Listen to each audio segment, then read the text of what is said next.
ദൈവനാമത്തിന് മഹത്വമുണ്ടാകട്ടെ. ഞാൻ Jonathan Mathew Vinod, CSI Christ Church Elamkulam സഭാംഗമാണ്. ജേർണി ടു ദി സാംസിൻ്റെ 232 ദിവസത്തിലേക്ക് ഏവർക്കും സ്വാഗതം. ഇന്ന് നമ്മൾ ചിന്തിക്കുന്ന വേദഭാഗം സങ്കീർത്തനം 119 അധ്യായം 121 വാക്യം മുതൽ 128 വാക്യം വരെയാണ്. 121 വാക്യത്തിൽ നീതിയെയും ന്യായത്തെയും പ്രവർത്തിക്കുന്നതിനെക്കുറിച്ചും നീതിയിലും ന്യായത്തിലും നിൽക്കുമ്പോൾ പീഡിതന്മാരാൽ ഉപദ്രവിക്കപ്പെടാതെ വണ്ണം അവരുടെ കരങ്ങളിലേക്ക് എന്നെ വിട്ടുകൊടുക്കരുതെന്ന് സങ്കീർത്തനക്കാരൻ വെളിപ്പെടുത്തുന്നു.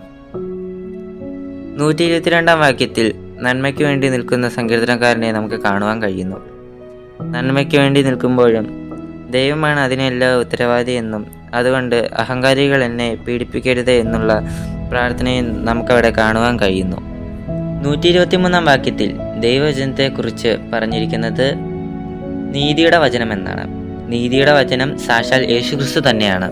കാരണം കർത്താവ് വചനമായിട്ട് ഈ ഭൂമിയിലേക്ക് വെളിപ്പെട്ടവനാണ്. യോഹന്നാന്റെ സുവിശേഷം 1 അധ്യായം 1 വാക്യത്തിൽ യേശുക്രിസ്തുവിനെ കുറിച്ച് പറയുന്നത് ഇപ്രകാരമാണ്: ആദിയിൽ വചനം ഉണ്ടായിരുന്നു, വചനം ദൈവത്തോടു കൂടെ ആയിരുന്നു, വചനം ദൈവമായിരുന്നു.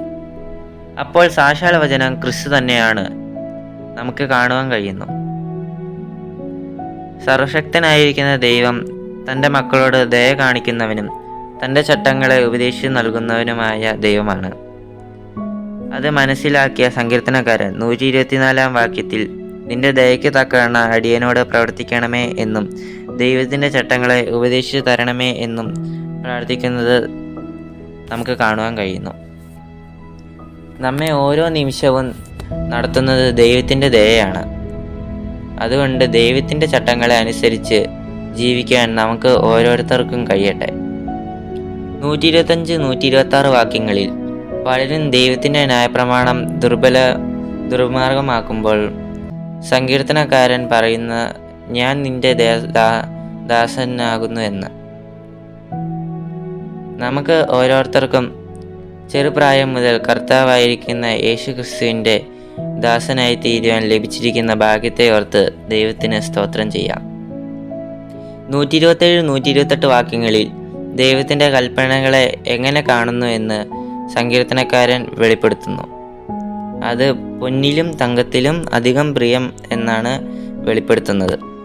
അതുകൊണ്ട് ദൈവത്തിൻ്റെ കൽപ്പനകളും പ്രമാണങ്ങളും ചട്ടങ്ങളും ഏറ്റവും വിലയേറിയതെന്ന് എണ്ണുവാൻ നമ്മെ ഓരോരുത്തരെയും ദൈവം സഹായിക്കട്ടെ.